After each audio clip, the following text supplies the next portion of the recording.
स्वागत है दोस्तों। हम सभी प्रतिदिन एक प्रैक्टिस सेट सॉल्व करते हैं और उसी सीरीज़ में आज का ये प्रैक्टिस सेट है जिसमें हिंदी की महत्वपूर्ण रचनाओं के बारे में आपको जानकारियाँ मिलेगी और उसके बाद हम दिन में एक स्पेशल वीडियोस भी किसी रचनाकार पर या किसी महत्वपूर्ण रचना पर उसको भी पढ़ते हैं। तो आप टीजीटी पीजीटी किसी भी स्टेट की तैयारी कर रहे हों, किसी भी स्टेट की परीक्षा या असिस्टेंट प्रोफेसर की परीक्षा, उन सब में आपको ये सारी वीडियोस ये सारे तथ्य बहुत हेल्पफुल होंगे। तो आप हमारे टेलीग्राम चैनल को ज्वाइन कर लीजिए, व्हाट्सएप ग्रुप को ज्वाइन कर लीजिए, जिसका लिंक आपको डिस्क्रिप्शन बॉक्स में मिल जाएगा। शुरुआत करते हैं। मैथिली शरण गुप्त की कौन कौन सी रचना महाभारत से संबंधित है? इसका सही उत्तर है वन वैभव, वन वक संहार और सैरंध्री। ये तीन रचनाएं महाभारत से संबंधित हैं। खुसरो का लक्ष्य जनता का मनोरंजन करना था, पर कबीर धर्मोपदेशक थे। यह पंक्ति किसकी है? यह पंक्ति आचार्य रामचंद्र शुक्ल जी की है, खुसरो और कबीर को लेकर के। चंद्रगुप्त नाटक का कौन सी नारी पात्र चंद्रगुप्त के साथ प्रेम भाव नहीं रखती थी? तो जो सुवासिनी है वो भट्टार्क से प्रेम करती है, चंद्रगुप्त से नहीं।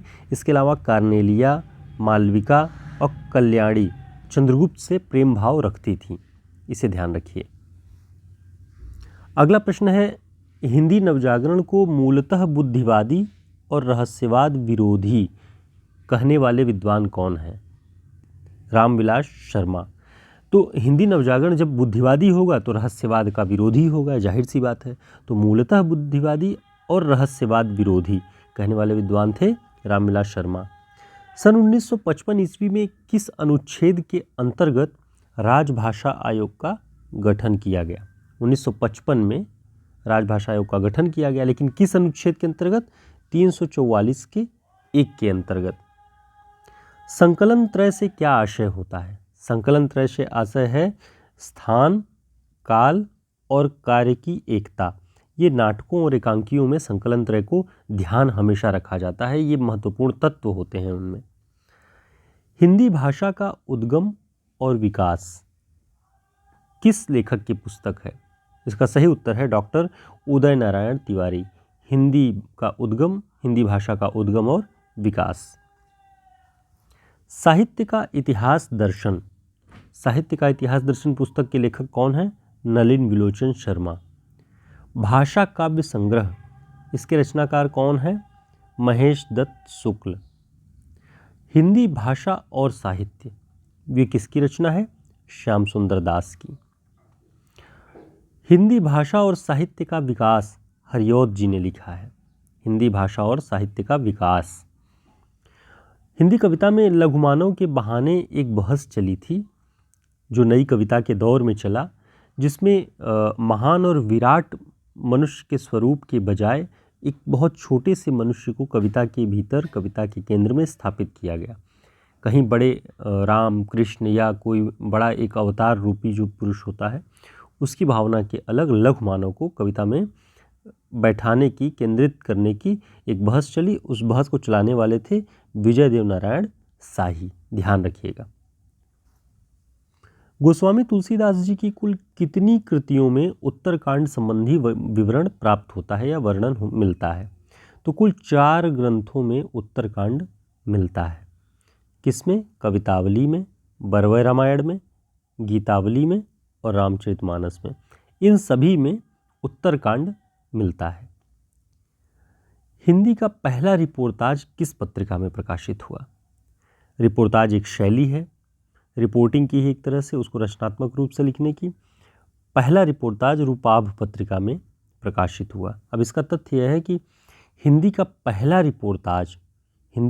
रिपोर्ताज शिवदान सिंह चौहान का लक्ष्मीपुरा है, जो रूपाभ पत्रिका के दिसंबर 1938 अंक में प्रकाशित हुआ। ध्यान रखिएगा, रूपाभ पत्रिका में 1938 में, दिसंबर 1938 में प्रकाशित हुआ और उस पहले रिपोर्ताज का नाम लक्ष्मीपुरा है। छायावादी कविता की प्रवृत्ति क्या रही है? छायावादी कविता की प्रवृत्ति रही है प्रकृति का आलंबन रूप में चित्रण। प्रकृति का आलंबन रूप में चित्रण, मानवतावादी दृष्टिकोण, रहस्यवादी दृष्टिकोण और रहस्यवादी भावना, ये छायावादी कविता की प्रवृत्ति रही है। अर्धमागधी अपभ्रंश से किस बोली का विकास हुआ? तो अर्धमागधी अपभ्रंश से पूर्वी बोलियों का, पूर्वी हिंदी का विकास हुआ है। Modern vernacular literature of northern Hindustan, ये किस सन में प्रकाशित हुआ? 1889 ईस्वी में, और इसके लेखक थे George Grierson. Modern vernacular literature of northern Hindustan. Gangavataran के रचनाकार कौन है? जगन्नाथ दास रत्नाकर। हंस जवाहिर के रचनाकार कौन है? हंस जवाहिर के रचनाकार हैं कासिम शाह। निशा निमंत्रण के रचनाकार कौन है? निशा निमंत्रण के रचनाकार हैं हरिवंश राय बच्चन जी।